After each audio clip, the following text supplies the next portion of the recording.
자, 그리고 롯데지주가 지난주 금요일 오후부터 강한 급등을 보이고 있습니다. 확인들 하셨죠? 이제 금요일날 법사소위에서 3차 상법 개정안이 통과되면서 현재 저희도 공식 평단 기준 한 30% 좀 넘는 수익률이 나오고 있어요. 뭐 이제 급등하니까 어떻게 대응할 거냐, 어떻게 하면 될까요? 하고 문의도 좀 많이 주신 걸로 알고 있는데 정리하겠습니다. 급하게 생각할 필요가 전혀 없습니다. 지금 저희에게 변한 거는 수익률 한 가지뿐이지 상법 개정안 최종 통과를 까보겠다는 그 관점에는 여전히 변화가 없어요. 그저 저희가 기다렸던 대로 그 일정대로 계획대로 진행이 되고 있는 수준인 겁니다. 그럼 지금부터 단기적인 일정은 그렇습니다. 오늘 법사위원회가 열리고요. 내일 정기국회가 열립니다. 일단 여기서 어떻게 언급이 되고 통과가 되는지는 봐야 한다는 게 기본적이에요. 이제 여당과 야당이 어떻게 언급을 하고 어떤 기조를 취하는지에 따라서 급등락은 좀 더 나올 수도 있겠지만, 자, 지금 저희 그 종목 어떻습니까? 2차 매수 후 목표가에서 절반 매도하면서 기초 체력은 다져두었고 리스크 관리도 분명하게 해두었어요. 이어서는 본격적으로 테마적인 일정과 내용들이 이제 부각이 되기 시작한 거고요. 말도 안 되는 이유로 급락이 나올 때 저희는 전략대로 기회로 삼고 분할 매수를 했습니다. 본래 떨어지면은 더 잡아야 한다라는 종목이었기에 전략표가 있던 거고요. 지금 저희 절반 매도를 했어도 비중이 꽤나 크다라는 거 알고 있어요. 그래서 더더욱 일희일비하지 않고 계획대로 전략대로 움직이겠습니다. 그거 하나만 명심하면 될 것 같아요. 변한 건 수익률 뿐이지 우리의 보유 관점에는 전혀 변화가 없다. 3차 상법 개정안이 통과가 될 거다. 그리고 그 중간에 이러이러한 일정들이 있다. 이걸 모르고 있던 것도 아니고 저희가 분석하고 예측했던 대로 하나하나 나오고 있는 중입니다. 그렇기에 저희의 수익률도 올라가고 있는 거고 거기서 감정이 동요될 필요는 없다라고 생각해요. 자, 그럼 본격적으로 2월 23일 오늘자의 VIP 전용 비공개 방송을 시작해 보겠습니다. 지난 거래일 미국 증시 먼저 한번 살펴봅시다. 미국의 3대 증시가 상승했어요. 다우지수가 0.47%, 나스닥 종합은 0.90%, S&P 500은 0.69%, 필라델피아 반도체 지수는 1.07% 상승했습니다. 주말간에 되게 다양한 이슈가 있었다 보니까 미국 증시 하루 움직임에 초점을 두기보다는 금, 토, 일 3일간 나온 주요 이슈들을 하나하나 한번 빠르게 살펴보겠습니다. 첫 번째로는 당연히 트럼프 미국 대법원에서 관세가 위헌으로서 판결이 난 내용이에요. 그렇기에 트럼프는 곧바로 다른 법을 명목 삼아서 새로운 관세를 부과하겠다고 밝혔고요. 맨 처음에 10%를 부과하겠다고 밝힌 게 곧장 15%까지 인상이 되었습니다. 지금 시장의 시선을 본다고 하면은 전 세계 평균 관세율이 떨어지고 있는 추세임에, 그리고 대법원이 트럼프의 편을 들지 않았음의 호재라고 생각하시는 분들도 많은 것 같은데 저는 이거는 약간 생각이 달라가지고 조금 이따가 자세히 말씀을 드려보겠습니다. 자, 그리고 두 번째로는 지정학적 리스크가 좀 커지는 모습입니다. 일단은 주말간에 트럼프가 이란을 대상으로 제한적인 공격을 펼칠 수 있다라는 기조를 계속해서 좀 이어가는 부분이 첫 번째였고요. 가뜩이나 지금 중간선거를 앞두고 관세가 위헌이라는 판결이 나왔기 때문에 시선을 다른 곳으로 돌리면서 무언가 하나는 쟁취하려고 이루려고 하는 가능성도 커지고 있는 것 같아요. 그래서 그런 부분에 대한 미국과 이란 간의 지정학적 리스크가 있을 것이고, 이스라엘이 중동에서 이제 좀 분쟁을 일으키려는 모습들도 확인이 되고 있습니다. 실제로 사망자들도 조금 확인이 되었고요. 근데 이제 미국 대사관 영사의 말을 들어본다고 하더라도 이스라엘이 중동 대부분 충분히 먹을 수 있다, 그러한 조건에 있다, 이런 우호적인 발언들을 하면서 그게 중동 경제에 조금 파장을 일으키고 있는 것 같습니다. 그래서 중동의 지정학적 리스크가 조금 더 분위기가 안 좋아지고 있다, 이 포인트가 있을 거고요. 세 번째로는 한국 시간 기준 금요일 낮 장 마감 후에 법사소위에서 3차 상법 개정안, 자사주 소각 의무화가 담긴 3차 상법 개정안입니다. 이게 통과가 되었어요. 그래서 이 다음 일정으로는 오늘 법사위원회가 있고요. 내일 국회 본회의가 있는데 여기까지도 어떻게 좀 흐름들이 이어질지 한번 지켜볼 필요가 있겠습니다. 그래서 금, 토, 일 3일간 가장 대표적인 이슈라고 하면 이 세 가지가 있을 것 같은데 오늘 방송 중에 시장 흐름 보면서 제 솔직한 생각과 이에 대한 저희의 매매 전략은 어떻게 되는지 등등 하나하나 좀 말씀을 드려보도록 하겠습니다. 지금 시장의 중심은 결국 트럼프와 관세 두 가지일 거예요. 미국 대법원의 관세 판결로 인해서 증시가 훨씬 더 좋아질 거야, 이런 여론도 되게 많은 것 같은데 제 솔직한 생각으로는 아직까지는 모른다라는 게 우선입니다. 시장이 좋아질 거라는 주 논리는 이거예요. 전 세계 대상 평균 관세율이 낮아지고 있고 한국 입장에서는 FTA에 대한 관계에 대한 수혜가 있을 수 있다. 그리고 트럼프가 힘을 못 쓰게 되었다, 발목이 잘렸다, 이러한 여론들이 되게 많은 것 같은데 같은데 이걸 하나하나 우리가 찝어본다고 하면은 전 세계 대상 평균 관세율이 낮아진 거는 절대 호재가 아닙니다. 그럴 거면 우리가 지금 울며 겨자 먹기로 대미 투자를 그렇게 왜 하고 있는 겁니까? 우리는 지금 대규모 투자를 결정하면서 관세율을 낮추는 게 우선이다. 그게 훨씬 맞다. 라고 생각을 하고 있었는데 이렇게 투자를 함에도 중국과 만약에 관세율이 비슷해진다고 하면은 그건 우리가 호재가 아니라 대한민국의 수출 경쟁력에 조금 악재라고서 생각을 해야 되는 게 있는 것 같고요. 그리고 이제 뭐 미국의 법이 어쩌니 저쩌니 트럼프가 여기서 더 올릴 수가 없니 많이 하는데 트럼프는 미국의 대통령입니다. 우리가 솔직히 주식쟁이들이 미국의 법을 뭐 알아봤자 얼마나 안다고 네이버에 검색해가지고 나오는 수준으로 미국의 법을 분석하는 거는 제가 보기엔 의미가 전혀 없어요. 지금 그들의 일은 그 법을 돌파하면서 관세율을 올리는 게, 돌파할 방법을 찾는 게 그들의 일입니다. 그렇기에 저희가 검색해서 할 수 있는 얕은 분석은 큰 의미가 없다는 거예요. 그래서 무조건 악재다 이건 아니겠지만 하루 이틀 정도는 호재와 악재를 구분하기보다는 지켜봐야 되는 구간이다 라는 게 기본적인 생각입니다. 자, 그리고 뭐 FTA 수혜국이든 우호적인 관계든 한국의 외교, 이거는 궁금한 부분이에요. 지켜봐야 될 부분이고, 정말 기존 관계를 토대로 무언가가 또 한번 우위에 설 수 있는 걸 만들어낸다고 하면 이건 큰 호재가 될 수는 있는데 아직까지 설레발을 치기에는 좀 애매한 구간이다. 미국의 기본적인 입장도 아직 정리가 안 된 상황이다. 하루 만에 관세율이 또 5%가 뛰고 있는 상황이니까요.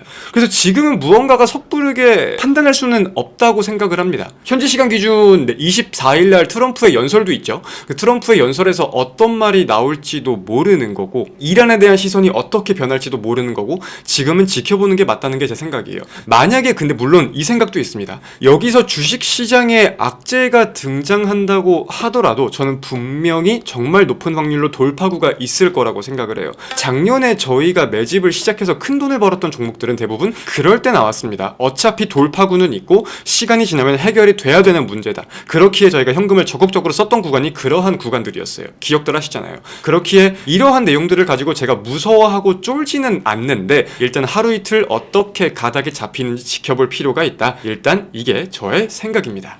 결국 시장의 리스크라고 될 수 있는 게 지금 지정학적 리스크랑 관세에 대한 불확실성 두 가지인 건데, 자, 지정학적 리스크에 대해서 저희는 이미 준비를 잘 해두었습니다. 이미 한 6% 정도 괜찮은 수익률이 나오고 있기도 하고요. 그리고 관세발 리스크에 대해서는 증시가 어떻게 될지 예측하는 게 지금 무의미하다 이렇게 말씀을 드리고 있는데, 저희가 작년에 큰 돈을 벌었던 매매들을 어떻게 했었냐라고 봤을 때 관세를 가지고 큰 하락이 나왔을 때 결국 이거는 해결이 될 수밖에 없는 이슈이다. 그에 대한 정면 돌파를 할 수 있는 기업을 우리가 지금 들어가는 게 맞다. 이 생각으로 1차 매수를 하고 2차 매수를 하고 계속 진행을 했었습니다. 그래서 그런 포인트로 작년에 큰 돈을 벌었었고, 결국 관세 관련된 이슈는 이익률과 영업 환경의 싸움이기 때문에 이러한 내용들을 가지고 증시가 밀리면은 결국 분석을 토대로 이겨먹을 수 있는 종목, 업종이 나올 거라는 게 제 생각이에요. 그리고 실제로 자신도 있고, 그렇기에 여기서 증시가 어떤 모습을 보여도 저희에게는 큰 문제가 없을 거라고 생각합니다. 기본적으로 쌓아둔 현금이 많기도 하고요.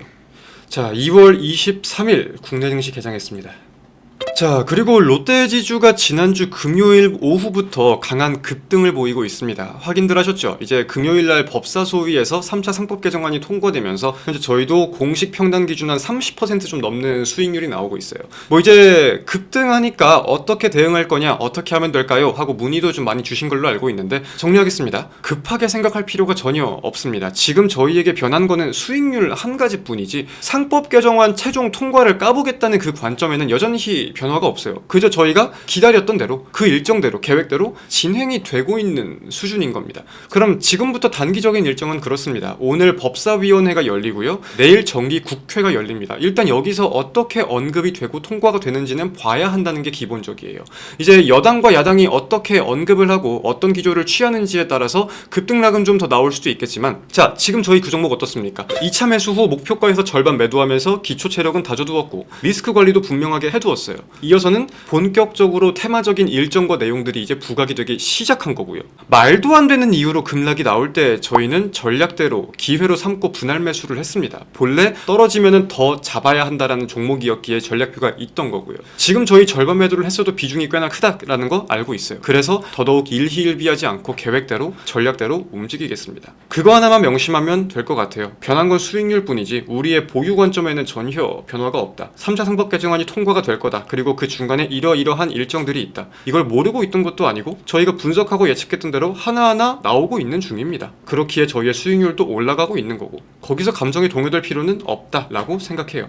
그래서 롯데지주 같은 경우도 다시 한번 좀 정리를 해보면은 신규 회원분들 입장에서는 1월달에 혹은 2월달에 그냥 잡은 단기 종목처럼 느껴질 수도 있겠지만 제 입장에서는 11월달에 저희가 진입을 하고 애초에 전략표가 있던 종목이었어요. 이 종목은 전략표가 있었는데 여기서 1차로 잡고 떨어지면 땡큐인데 더 잡아야겠는데 라는 생각으로 2차 매수까지 제가 공개를 드렸습니다. 근데 이때 말도 안 되는 이유를 가지고 사실이 아닌 내용을 가지고 찌라시에 급락을 하길래 손절가를 터치했음에도 오히려 이거는 지금 손절에 대한 고의를 가질 게 아니라 하락을 기회로 삼아서 전략대로 2차 매수를 해야 되는 기회다라고 말씀을 드렸었고 실제로 2차 매수를 하고 좀 지지부진한 모습들도 있기야 있었지만 결국 저희가 주목한 관점은 3차 상법 개정안이었잖아요. 그에 대한 관점으로 이제는 그게 부각이 되고 있는 정도인 거죠. 3차 상법 개정안 통과에 대한 일정을 본다고 하면은 자 일단은 지난주 금요일날 법제사법위원회 소위원회에서 통과가 되었습니다. 그리고 오늘 법사위가 공식적으로 열려요. 그리고 만약에 여기서도 통과가 된다 그러면은 내일 정기 국회에 상정이 될 겁니다. 일단 단기적으로는 이 세 개의 일정이 가장 중요도가 높고요. 여기서 보통 통과가 되었다고 하면은 8부 능선은 넘었다라는 평가가 많아요. 그렇기 때문에 2번, 3번도 저는 개인적으로 걱정보다는 기대가 크다 이 생각이 있고 여기까지 된다고 하면은 이어가지고는 이제 뭐 대통령 공포를 비롯한 형식적인 그것만 많이 있기 때문에 지금 여당이나 대통령의 입장은 이걸 통과시키겠다는 입장이잖아요. 그렇기 때문에 오늘 내일 흐름이 꽤나 중요할 것 같다. 이렇게 좀 정리를 하면 될 것 같아요. 근데 중요한 것 중에 하나는 여기서 만약에 통과가 안 됐어. 그렇다고 해도 매도할 계획은 없습니다. 어차피 저희는 2차 매수 후에 절반은 챙겨뒀고 여기서 통과가 안 된다. 혹은 야당에서 필리버스터를 계속해서 저기 하면서 지연이 된다고 하더라도 여당의 입장이 변하진 않을 것 같다가 저의 기본적인 생각이고요. 만약에 여당이 이걸 놓친다고 하면은 그러면은 모르겠지만 그게 아닌 이상은 일단 끌고 갈 가치는 충분히 있다. 이렇게 정리하겠습니다.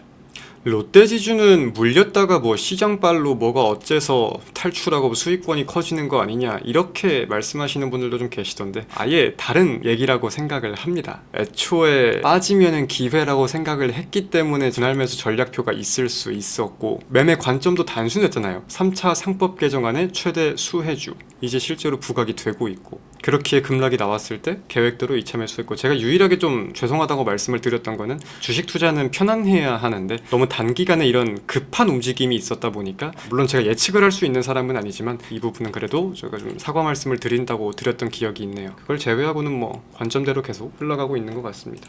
자, 지금 한 7% 정도 수익률이 나오고 있는데 만약에 이 종목이 이번 주에 46,500원 선 400원 500원 사이까지 올라와 준다고 했을 때에는 절반 매도에 대한 계획이 있습니다. 일전에 매매를 진입할 당시부터 말씀을 드렸었지만 추세 상단이라고 볼 수 있는 구간까지 붙여준다고 하면은 보유 비중의 절반은 매도를 할 생각이 있어요. 저희가 지금 이 종목을 보유하고 있는 이유는 전력 시장이 점점 개화가 되고 있는 포인트에 대해서 압도적인 수혜, 빅테크 데이터 센터 투자에 대해 봤을 때 미국은 과도한 투자라고 논란이 되지만 시작은 이제 시작인 부분에 대해서 시장의 시선이 좀 옮겨져 갈 수 있는 그런 부분이 있었고요. 그래서 지금 관세에 대한 여파를 본다고 할 때 우리가 체크해야 되는 부분은 대표적으로 두 가지가 있는 것 같아요. 첫 번째로는 물론 전 세계 대상 평균 관세율은 조금 낮아졌다라고 하지만 국가별 메리트를 볼 때 대한민국의 메리트가 생길 수 있을 것인가. 대한민국이 대미 투자를 이렇게 감행하면서까지 중국이랑 관세율이 비슷하다고 하는 건 대한민국의 절대 호재로 보기는 어려운 내용이잖아요. 그러면은 대미 투자를 안 할 것인가라고 봤을 때에는 아니야 기존 계획대로 할 거야 라고 밝혔고 일본이 일단 먼저 실제로 시작을 해버렸다 보니까 그에 대한 포인트를 잡는 게 첫 번째인 것 같고요. 두 번째로는 이번에 위헌 판결이 난 거에서 품목별 관세는 제외되어 있습니다. 그렇기에 뭐 철강이나 자동차와 같은 품목별 관세들은 일단 유지가 되고 있는 상황이에요. 그래서 그런 부분에 대해 본다고 했을 때 미국 입장에서 다른 것들도 품목별 관세로 더 추가를 시킬 것인지 대표적인 예시가 반도체인데 뭐 쉽진 않겠지만 반도체가 아니더라도 이외 다른 품목들에 대해서 품목별 관세를 추가할 것인지 이 두 가지가 저는 가장 대표적인 포인트 이번 주에 지켜봐야 된다고 생각합니다. 제가 포트에 종목을 넣을 때 항상 말씀드리는 것 중에 그런 게 있잖아요. 단기 종목은 놓쳐도 된다. 근데 중장기 종목은 웬만해서 놓치지 마셔라. 그런 말씀들을 많이 드리는데 그만큼 중장기 종목으로 함께 매수하면서 저희 포트와 결을 맞추셔야 하는 이유는 분명해요. 중장기 종목을 포트에 넣을 때에는 단순하게 이 종목이 좋아서 혹은 비중 키워서 많이 먹을 거라서 그런 것도 있겠지만 저희가 방산을 편입한 이유 첫 번째로는 지정학적 리스크를 가지고 증시가 밀릴 가능성이 충분히 있어 보여. 하지만 하지만 우리의 포트, 계좌에 대한 수익률은 절대 밀리면 안 돼. 그래가지고 방산을 넣는 것도 없지 않겠죠. 그렇기에 제가 매수하고 그 다음 날인가 방산 단기적인 일정도 우리가 지켜봐야 되는 것들 이걸 말씀을 드렸잖아요. 정리해서 지금 그것들이 부각이 되고 있고, 그리고 두 번째 중장기적 관점으로 본다고 했을 때에도 코스피 5천, 6천, 7천 시대라고 하는데, 그럼 그에 대한 기반은 당연히 대통령의 공약이 그래서 정책이 어때서 그것 때문에 갔다고 하면은 그건 안 되는 거예요. 실적이 기반이 되어야 합니다. 정치적인 문제가 아니라. 그러면 실적이 받쳐주는 업종이 뭐가 있을까? 당연히 반도체가 있겠죠. 반도체 말고는 없나? 그러면 이건 대한민국 증시가 아니라 그냥 반도체 장세밖에 안 되는데, 그건 아니라고 봤기 때문에 당연히 볼 수 있는 업종이 조선도 있고 방산도 있고, 이런 식으로 흐름이 이어질 수 있다는 겁니다. 그리고 방산 중에서 그럼 뭘 잡아야 될까? 이 종목을 잡은 이유는 제가 분명하게 말씀을 드렸죠. 그래서 그런 포인트가 담겨져 있기 때문에 포트에 방산은 필요한 이유가 나오는 거예요. 그리고 저희가 실제로 매수를 한 거고, 그죠?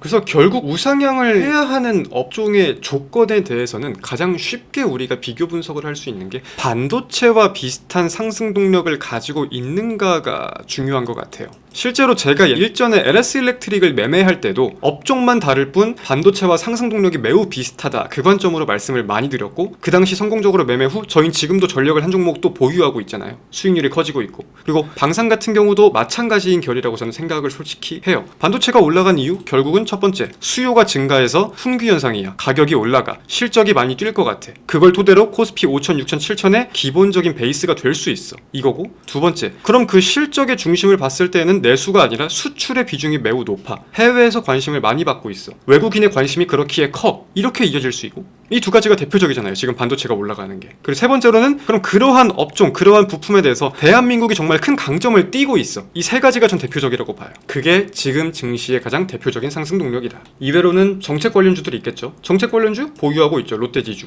마찬가지고. 자, 그리고 이번 주 증시의 가장 중요한 일정이라고 하면은 지금 트럼프 관세 판결 때문에 원래 일정들이 묻히는 경향이 있는데, 자, 이번 주에 엔비디아 실적 발표 있습니다. 내일 한국의 정기 국회 있고요. 대한민국 증시를 주도하고 있는 테마들의 방향이 나올 수 있는 일정이 이번 주에 꽤나 많이 있다는 뜻이에요. 특히나 엔비디아 실적 같은 경우는 성장을 안 한 적은 한 번도 없어요. 시장 예상치를 하회한 적도 없습니다. 근데 그 성장의 폭이, 그리고 예상치 대비해서 얼마나 잘 나왔냐가 시장의 기준이다 보니까, 눈이 많이 높아져 있다 보니까 굉장히 우리가 중요하게 봐야 될 포인트가 좀 많은 것 같고요. 정기국회에서는 당연히 3차 상법 개정안이 통과가 될 건지 여부가 중요할 거고. 그래서 엔비디아 실적은 다른 기업들이랑은 좀 다르게 봐야 돼요. 이번 주에 엔비디아 실적이 발표가 되는데, 첫 번째, 예상치를 상회했는가? 이걸로는 절대 움직이지 않습니다. 엔비디아는 주식시장에서 절대라고 말을 하면 안 되겠지만 역사가 그래요. 한 2년 동안 역사가. 그러면 예상치를 상회했어. 이 확률이 높겠죠. 두 번째로는 그러면은 예상치를 얼마나 상회했는데 전년 대비해가지고 더 매출 성장률이 올라간 거야? 이렇게 됩니다. 세 번째, 투자는 그럼 얼마나 할 거야? 빅테크 논란의 주범은 너네 투자 너무 많이 하는 거 아니야? 나 이제 좀 무서워. 이거잖아요. 그러니까 지금 판매도 중단된다는 말이 나오고 있는 거고. 이 세 가지가 가장 중요할 것 같아요. 결국 젠슨 황은 컨퍼런스 콜에서든 어디서든 AI 투자가 합리적이야. 지금 더 해야 돼. 이렇게는 너무나 입장을 많이 밝힌 사람이기 때문에 지금은 포인트가 1번이 아니라 2번, 3번에서 많이 나올 거다. 그리고 원래 역사가 그래요. 한 10개 분기를 본다 하더라도. 그래서 그걸 잘 인지를 하고 계시길 바랍니다. 자, 오늘 방송은 여기서 마무리하겠습니다. 저는 내일 오전에 다시 웃으면서 인사드리겠습니다. 자, 내일 뵙겠습니다. 여러분 고생들 많으셨습니다. 안녕.